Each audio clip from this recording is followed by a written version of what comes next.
72. Shunned? Author's POV? "Why do you look so surprised, Miss Verma?" Jackie asked, his tone edged with sarcasm. "Did you think I wouldn't recover? Well, bad news for you, I'm still alive and doing perfectly fine, see?" He spread his half-bandaged arm as if to prove his point. Lavanya remained silent. She was undeniably relieved that he was better, but she didn't express it. She showed no reaction to his prideful display. Ballroom stood awkwardly, watching the one-sided conversation unfold. Just then, an employee entered and turned to Jackie. "Sir, please come. We're all waiting for you in the conference hall." Jackie cast a glance at Lavanya before following the employee toward the hall. Lavanya and Ballroom stood watching him leave. After a moment, Ballroom stepped forward. "Let's go, Bahina."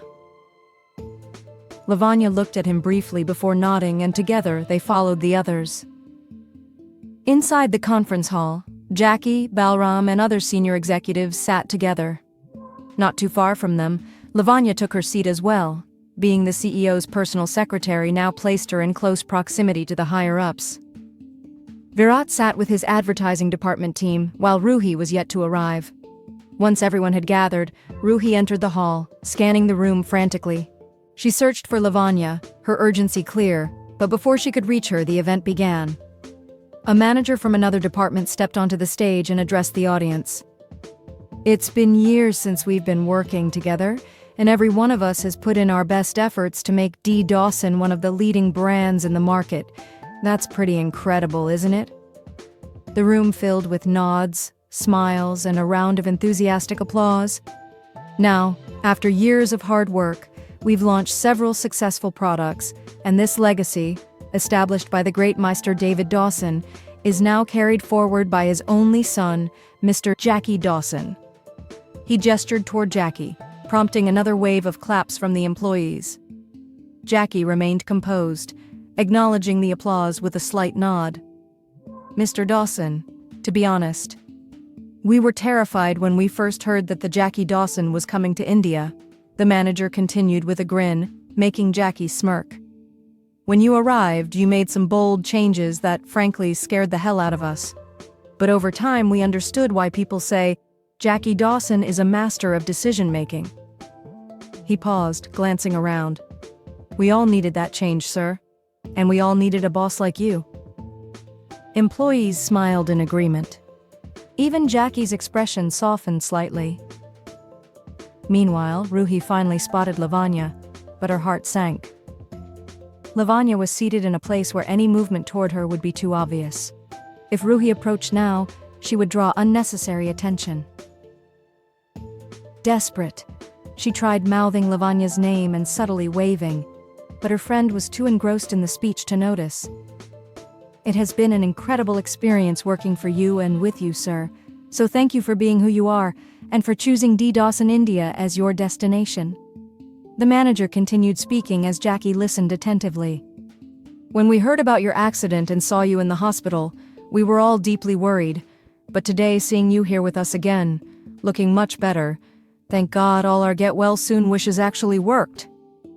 He chuckled, and the entire hall joined in, relieved to see their boss recovering. "Jokes aside, we are truly, truly grateful, sir, for teaching us the importance of good management and quality work. As it was your dream for the past 6 months, we have invited you here today to witness that dream come true," the speaker announced with pride. Employees who were unaware of the surprise started murmuring, trying to guess what it could be. Meanwhile, Virat and the entire advertising department exchanged confident smiles. Ruhi, on the other hand, was restless. She knew her friend was about to receive a shocking revelation, and she had to get to her before it was too late. She quickly texted Lavanya, but, as usual, her phone was left behind in her cabin. "Now, we are incredibly proud to present this as a surprise. We know you'll be proud of us too." Lavanya remained completely unaware of what was about to unfold. Then, out of the corner of her eye, she noticed Ruhi frantically waving at her. Their eyes met, and Ruhi tried mouthing something urgently, but Lavanya couldn't understand what she was saying. She squinted, focusing harder, But before she could decipher Ruhi's message, the speaker's voice rang through the hall again. "So, here is your surprise." The man gestured toward the large screen, nodding at his team members. As the visuals appeared, a wave of reactions swept through the room. Some employees gasped in surprise. Balram's brows furrowed in confusion. Ruhi instantly regretted not being able to warn her friend in time. Meanwhile, Virat and his team smirked in satisfaction. And Jackie Dawson was in shock. Except for those in the advertising department, no one knew what the surprise was. The screen played the second part of the new D. Dawson advertisement. Lavanya's breath hitched as she saw herself on the screen. But this wasn't supposed to be released until next week. They had launched the second part of the ad, completing the full campaign earlier than scheduled. To most, it seemed like a wonderful surprise, an impressive gesture. But only a few knew the real intention behind it. Only Virat, his close associates, Ruhi, Balram, and Jackie understood whose idea this was, and why it had been done. Lavanya felt self-conscious as all eyes in the room focused on her. The ad showed her with a baby bump at first, then later, holding a baby in her arms. She looked beautiful, and as the video ended, the room erupted into applause. Jackie, however, wasn't clapping. His jaw tightened, his teeth clenched, and as his gaze slowly drifted, his furious eyes locked onto his only enemy in India, Virat Oberoi. "Sir, we are truly grateful for the opportunity to work under your guidance. This was just a small gesture to say thank you. Before you leave for California, please share a few words with us." Lavanya's head snapped up at those words. "And let us know if you liked our surprise?" The host smiled, offering Jackie a wireless mic. But Lavanya's mind had gone blank. She struggled to process what she had just heard. Leaving for California? Ruhi's concern deepened as she watched her friend's reaction. Balram too was worried, not just for Lavanya, but for his boss.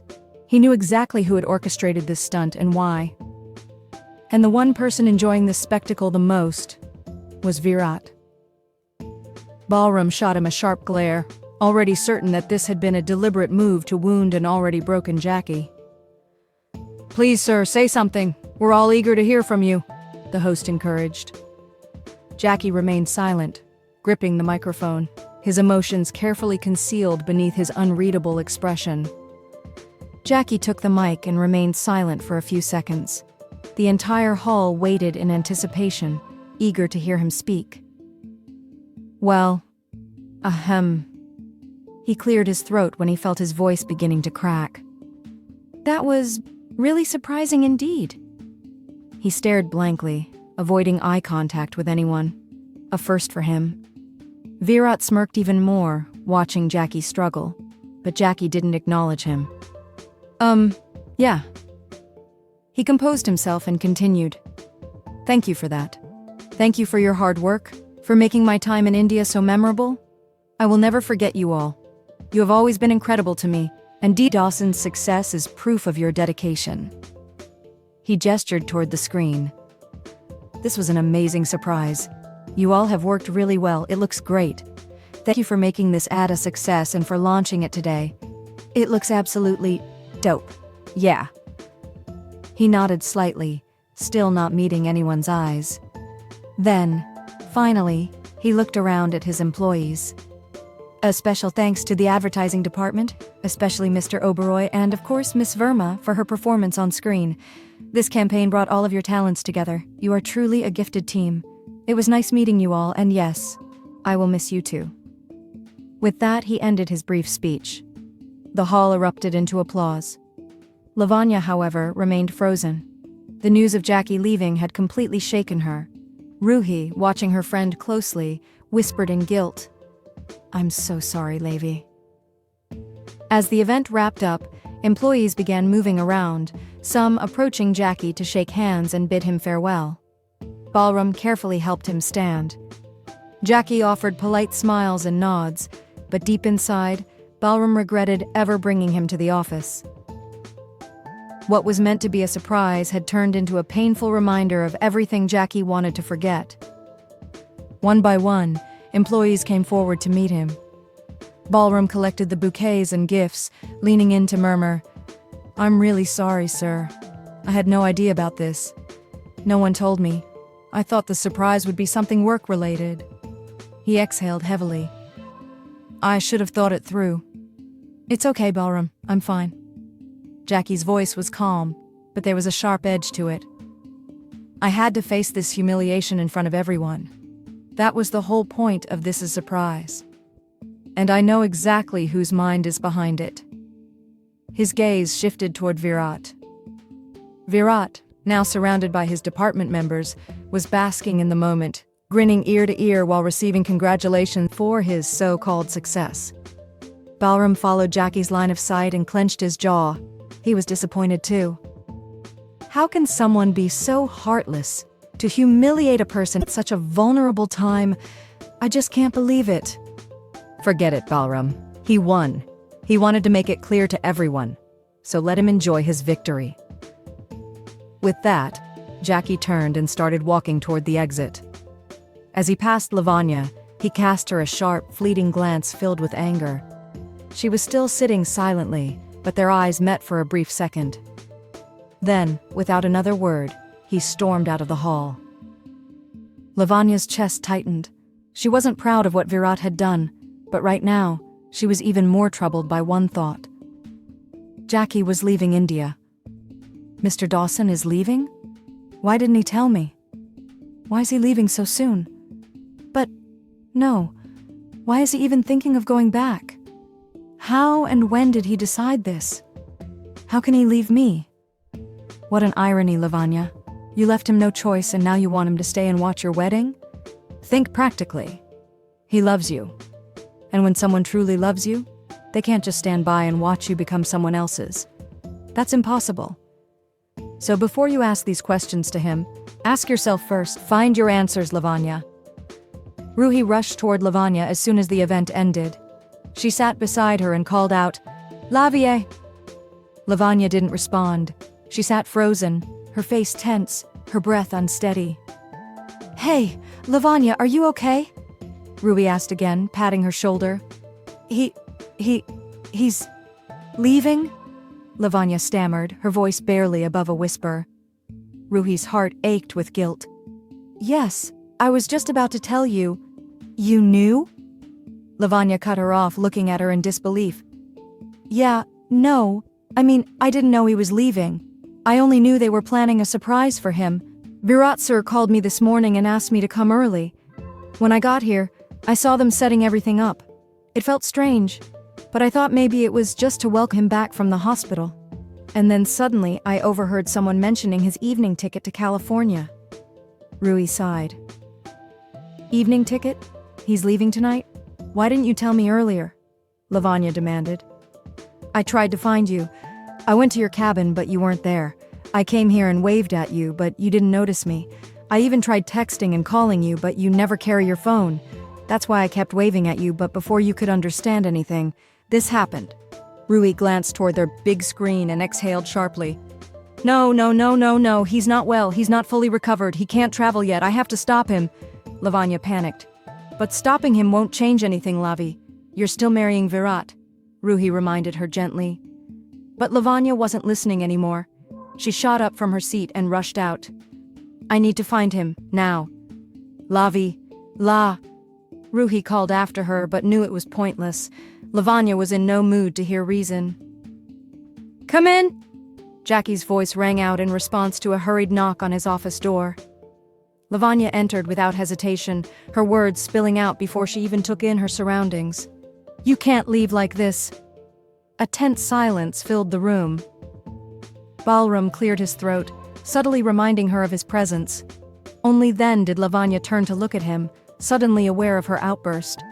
Embarrassment flickered across her face. Ballroom shifted uncomfortably before speaking. Excuse me, sir. I need to attend some media calls. We'll discuss this later." He nodded at Jackie and exited the room, leaving them alone. Jackie leaned back in his chair, his expression unreadable. When he finally spoke, his tone was formal, distant. "Yes, Miss Lavanya Verma. You were saying something?" She hesitated, then took a few cautious steps forward. I was saying that you can't leave tonight." Jackie raised a brow. "Excuse me, I can't? I mean, how can you leave today? You still have bandages on your arm and leg. It's not safe for you to take such a long flight." She tried to reason with him. His jaw tightened. "You're not a doctor," he countered coldly. Lavanya fumbled. "But the doctor would also advise you not to travel because it's—" "The doctor himself told me I can travel anywhere I want, Miss Verma." Jackie cut her off. "That's why he discharged me so soon. I'm perfectly fine. Anything else?" "This office needs you," she blurted, grasping at anything to make him stay. "Not anymore. Balram will handle everything. My work here is done and I'm going back home." His voice was blunt, unwavering. "The staff will miss you." Her tone softened. "But life moves on. I can't stay here forever just because they'll miss me." His logic was firm. "Balram sir may need you. He has my contact number. We can video call whenever he wants." "What about Jamal?" Her voice lowered, barely audible unless someone really paid attention. Jackie's voice softened too. "He'll find another home to serve soon." Then, his eyes locked onto hers. "Is there anyone else you think needs me here, Miss Verma?" She held his gaze, refusing to look away. "Why are you leaving so soon?" "That's none of your business." His jaw tightened. "Why didn't you tell me?" "Why should I tell you? Why should I discuss my departure with my personal secretary? Is that some kind of formality in India? If so, then, pardon me, but I didn't think you were important enough to share details about my personal life." His words were ruthless. Lavanya felt the sting of his harshness. She had no response, only the weight of his words settling in her chest. Jackie broke eye contact first, grabbing a file from his desk and flipping through its pages as if the conversation no longer mattered. "Is there anything else important you want to tell me, Miss Verma? If not, you may leave." She lingered for a moment, stealing one last glance at him before finally walking out of his office. But instead of returning to her cabin, she headed toward Virat's department. Ruhi's cabin. She entered without a word and sat down next to her friend. Ruhi didn't ask anything. She could read everything on Lavanya's face. Without a word, she pulled Lavanya into a comforting side hug. A few minutes later, Ruhi's phone rang. It was her boss. "Okay, sir. I'll be right there." She ended the call and turned to Lavanya. "Lavier, I'll be back in a minute." "Where are you going?" Lavanya asked suddenly. Virat sir asked me to bring some files to his office. Don't worry, it won't take long." Ruhi reassured her as she picked up the files and headed for the door. "No, wait." Lavanya stood up, stopping her. "I'll take them to him." She took the files from Ruhi's hands. Ruhi frowned. "But why?" "Because I need to talk to him." "Let me do this, please." Lavanya didn't wait for a response before walking out. Virat looked up when he heard a knock. "Yes, Ruhi, come in." But when Lavanya stepped inside, he did a double take. "Lavanya?" He paused, checking his watch. "What are you doing here at this hour? This is a busy workday." She walked forward, placing the files on his desk. "I brought these for you." "Oh, thanks. Where's Ruhi?" he asked, picking up one of the files. "She was coming, but I stopped her and brought them instead." Virat leaned back in his chair, his lips curling into a smile. "You were missing me?" His smile, once so charming, no longer had the same effect on Lavanya. Not after what he had done. "No, I wasn't missing you at all," she said coldly, and his smile vanished. "I came here to ask you, why did you do that?" "Did what?" He frowned, feigning innocence. This whole surprise for Mr. Dawson." Virat huffed. "He's leaving India, so we decided to postpone the ad launch. What's wrong with that?" "There's nothing wrong with the launch itself, but the intention behind your so-called surprise was wrong and completely unethical. You knew he was leaving today. What exactly were you trying to prove by showing that video of me on the big screen? It wasn't just your video, it was my ad, the one I created. It was my first real success after he threw me into this department, just to keep me away from you. Every time it was him with bad intentions, and now that I've proven my caliber, you're accusing me of being insensitive? Yes, it was insensitive, Lavanya snapped. Because even after knowing how broken he is right now, you still decided to use that moment to hurt him. Very clever of you, I must say. She glared at him in disgust. Virat's frustration boiled over. He slammed his hand on the desk. Why do you care so much about him? I am your fiancé, not him. Lavanya winced at his outburst but held her ground. Yes, you're my fiancé, not him, but don't make me regret it. With that, she stormed out of his office, leaving him stunned. She rushed upstairs, heading straight to the terrace for some fresh air. I shouldn't have come to the office today, she regretted. Meanwhile, Jackie was on a call with James.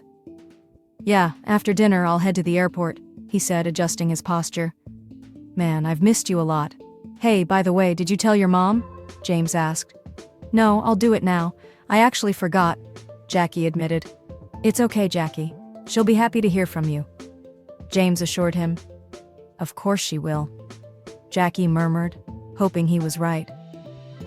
James suddenly chuckled. By the way, remember that nerdy guy from college? Toby? Jackie guessed. Yeah, that guy. What about him? Nothing much. He's getting married. Seriously? To who? Some girl from his workplace, James informed. The news made Jackie pause. It reminded him of Lavanya. That's really good news, he said, though his voice lacked excitement. James shifted the topic. By the way, you mentioned something about a surprise earlier. What was it? Jackie huffed. Oh, it was a great, unique, and memorable surprise. Sounds interesting. Tell me all about it, James said eagerly. Well, they gave me flowers, showered me with compliments, and then sweetly ran a knife through my chest. What? James panicked. Yeah, they postponed the ad launch. They surprised me with visuals of Lavanya on the big screen, and guess whose idea it was? Whose? Who else? That bastard manager. But why? I don't know. Maybe he wanted to show off, wanted to prove that he got the girl, got the success, got everything. That he won, and I lost. That I'm leaving empty-handed. James exhaled heavily. Oh. Jackie let out a deep sigh. Whatever. I'll call you before boarding, okay? Let me check in with Mom first. Yeah, sure. Talk soon. Yep. Jackie ended the call and leaned back in his chair, closing his eyes for a moment. When his mother saw his name flash on her phone screen, she picked up instantly, her voice filled with emotion. Jackie, how are you, my boy? Jackie stared down at his bandaged arm. I'm fine, Mom. But you don't sound fine. Is everything okay? Jacqueline asked, concern evident in her voice. Yeah, Mom. Everything's great here. I'm coming home. I mean, back to California tonight, Jackie said. Oh? Did something urgent come up again? She asked. No, I'm leaving India for good. I'm not coming back anymore. His eyes wandered around the room as he spoke. But the last time I asked, you said you'd be staying there longer, she reminded him.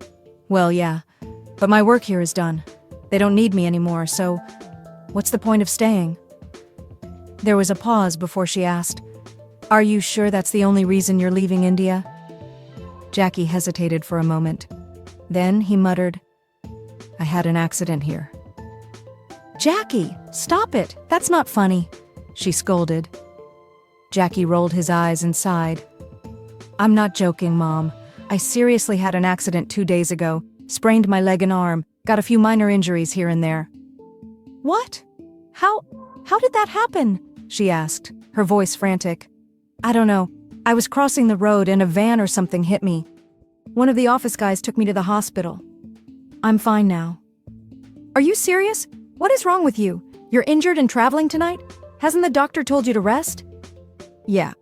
But he also cleared me to fly. So I'm going home. Jackie, you need to be careful. Mom, I'm fine. Physically, I'm perfectly fine. Okay? Her tone softened. And otherwise? Jackie frowned. What do you mean? Did something happen? Like an office problem or maybe a girlfriend problem? She hinted knowingly.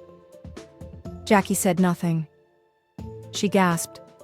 Oh, so it is a girlfriend problem. Mom, tell me, what happened? It's nothing, Mom. Say it, Jackie. You'll feel better. Jackie's frustration finally bubbled over. Nothing can make me feel better, Mom. Honey, please, tell me what's bothering you. Open up to me, she urged. He exhaled sharply. She said no. Jacqueline fell silent for a moment before speaking. Oh, you mean that girl? You actually told her you love her? And I asked her to marry me. But instead she got engaged to some other guy from my office. What? Oh, Jackie, I'm so sorry, sweetheart. That's heartbreaking, but wait. You told me she loved you. She does. How do you know that? She told me.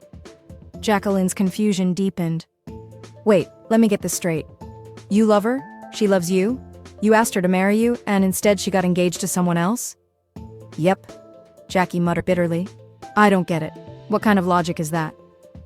Her logic, he replied. That's what she decided. But did you at least ask why? Of course I did. He let out another deep sigh. And what did she say? Jacqueline asked, bracing herself. Jackie inhaled sharply before repeating the words that had haunted him. She said, she loves me a lot, but she can't marry me. Because I'm not Indian by blood or culture. Because I belong to a different religion. Because she can't risk her parents' respect in society. Jacqueline was stunned. What? What is that even supposed to mean? Jackie let out a dry, humorless chuckle. I have no freaking idea. I've never heard something so ridiculous in my life. I know. She sighed deeply, the exhaustion in her voice clear. Jackie, I'm really sorry. I had no idea you were going through all this. Why didn't you tell me earlier? I just want to go home, Mom. His voice was quieter now. I understand, sweetheart. Come home. I'll try to visit you soon, too. Please try, Mom. I miss you a lot. His voice wavered slightly. Oh, baby, I miss you too. Her eyes welled with tears, as did his. Okay, Mom, I gotta go. Need to wrap up a few things here. I'll call you once I land in California. Bye. Bye, honey. Take care and have a safe journey. Jackie ended the call, pressing his lips together in a futile attempt to hold back his tears, but he failed. He couldn't even share his pain, not with his best friend, not with his mother. But then again, that was who he had always been. He had spent years living in solitude, and now he realized this was his fate. Loneliness. It would follow him, just as it always had. He sat there, alone in his luxurious office suite, surrounded by wealth and power, things others envied. People admired his life. They craved the luxury, the influence, the success. But none of them knew the truth. None of them saw how he was trapped inside his own golden cage.